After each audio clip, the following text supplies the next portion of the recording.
Un souvenir qu'on va chérir. Ce matin, nous sommes tous arrivés à l'école bien contents parce qu'on va prendre une photo de la classe qui sera pour nous un souvenir que nous allons chérir toute notre vie, comme nous l'a dit la maîtresse. Elle nous a dit aussi de venir bien propre et bien coiffé. C'est avec plein de brillantines sur la tête que je suis entrée dans la cour de récréation.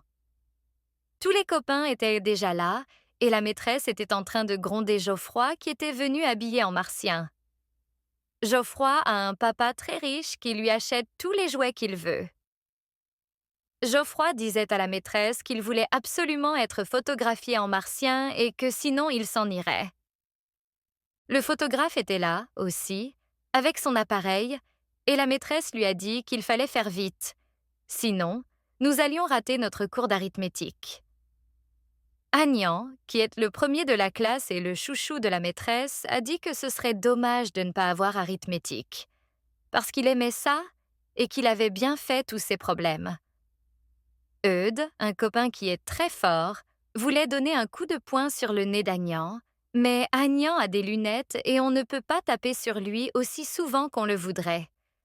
La maîtresse s'est mise à crier que nous étions insupportables et que si ça continuait, il n'y aurait pas de photos et qu'on irait en classe.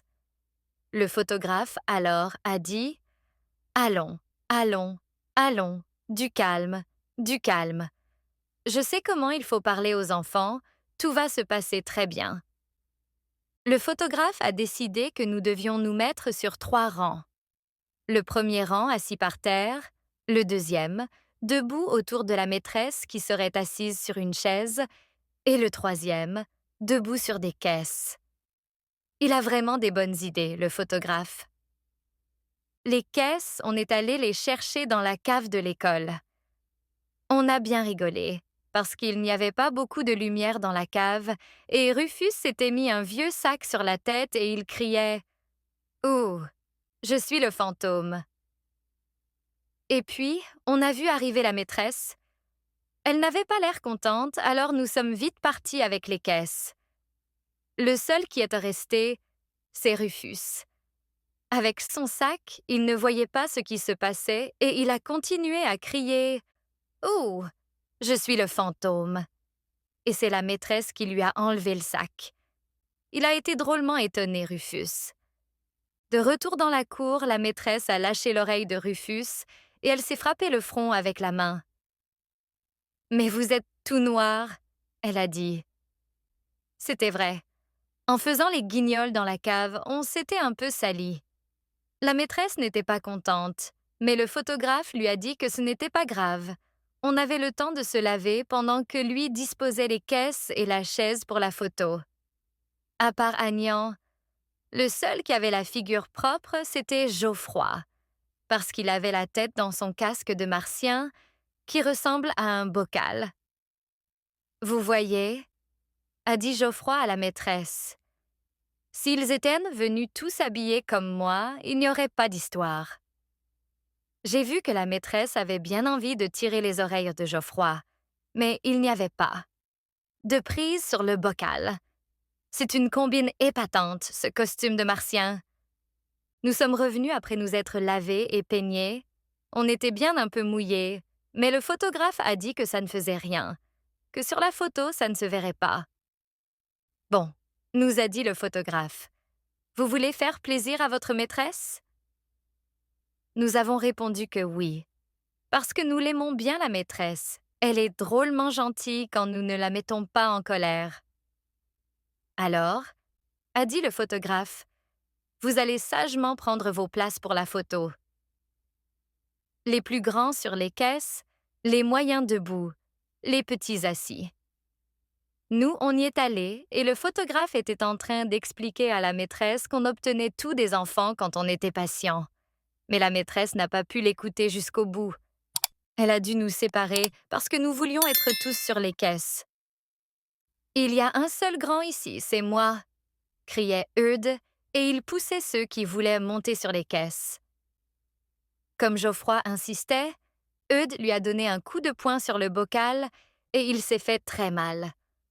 On a dû se mettre à plusieurs pour enlever le bocal de Geoffroy qui s'était coincé. La maîtresse a dit qu'elle nous donnait un dernier avertissement, après ce serait l'arithmétique. Alors, on s'est dit qu'il fallait se tenir tranquille et on a commencé à s'installer. Geoffroy s'est approché du photographe. C'est quoi votre appareil? Il a demandé. Le photographe a souri et il a dit: C'est une boîte d'où va sortir un petit oiseau, bonhomme. Il est vieux, votre engin, a dit Geoffroy. Mon papa, il m'en a donné un avec parasoleil, objectif à courte focale, téléobjectif et, bien sûr, des écrans. Le photographe a paru surpris. Il a cessé de sourire et il a dit à Geoffroy de retourner à sa place. Est-ce que vous avez au moins une cellule photoélectrique? A demandé Geoffroy. Pour la dernière fois, retourne à ta place, a crié le photographe qui, tout d'un coup, avait l'air très nerveux. On s'est installé. Moi, j'étais assis par terre à côté d'Alceste. Alceste, c'est mon copain qui est très gros et qui mange tout le temps. Il était en train de mordre dans une tartine de confiture et le photographe lui a dit de cesser de manger, mais Alceste a répondu qu'il fallait bien qu'il se nourrisse. Lâche cette tartine, a crié la maîtresse qui était assise juste derrière Alceste. Ça l'a tellement surpris Alceste qu'il a laissé tomber la tartine sur sa chemise. C'est gagné, a dit Alceste en essayant de racler la confiture avec son pain. La maîtresse a dit qu'il n'y avait plus qu'une chose à faire. C'était de mettre Alceste au dernier rang pour qu'on ne voie pas la tache sur sa chemise. Eudes, a dit la maîtresse, laissez votre place à votre camarade. Ce n'est pas mon camarade, a répondu Eudes. Il n'aura pas ma place et il n'a qu'à se mettre de dos à la photo, comme ça on ne verra pas la tache, ni sa grosse figure. La maîtresse s'est fâchée et elle a donné comme punition à Eudes la conjugaison du verbe. Je ne dois pas refuser de céder ma place à un camarade qui a renversé sur sa chemise une tartine de confiture. Eudes n'a rien dit. Il est descendu de sa caisse et il est venu vers le premier rang, tandis qu'Alceste allait vers le dernier rang. Ça a fait un peu de désordre, surtout quand Eudes a croisé Alceste et lui a donné un coup de poing sur le nez. Alceste a voulu donner un coup de pied à Eudes, mais Eudes a esquivé, il est très agile. Et c'est Agnan qui a reçu le pied, heureusement, là où il n'a pas de lunettes. Ça ne l'a pas empêché, Agnan, de se mettre à pleurer et à hurler qu'il ne voyait plus, que personne ne l'aimait et qu'il voulait mourir. La maîtresse l'a consolé, l'a mouché, l'a repeigné et a puni Alceste. Il doit écrire 100 fois.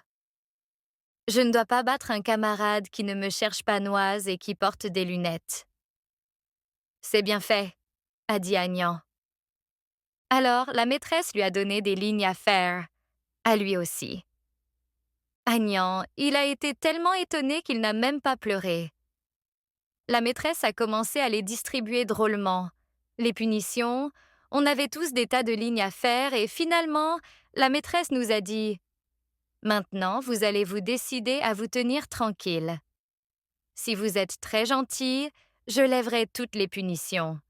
Alors, vous allez bien prendre la pause, faire un joli sourire, et le monsieur va nous prendre une belle photographie. Comme nous ne voulions pas faire de la peine à la maîtresse, on a obéi. Nous avons tous souri et on a pris la pause. Mais pour le souvenir que nous allions chérir toute notre vie, c'est raté, parce qu'on s'est aperçu que le photographe n'était plus là. Il était parti, sans rien dire.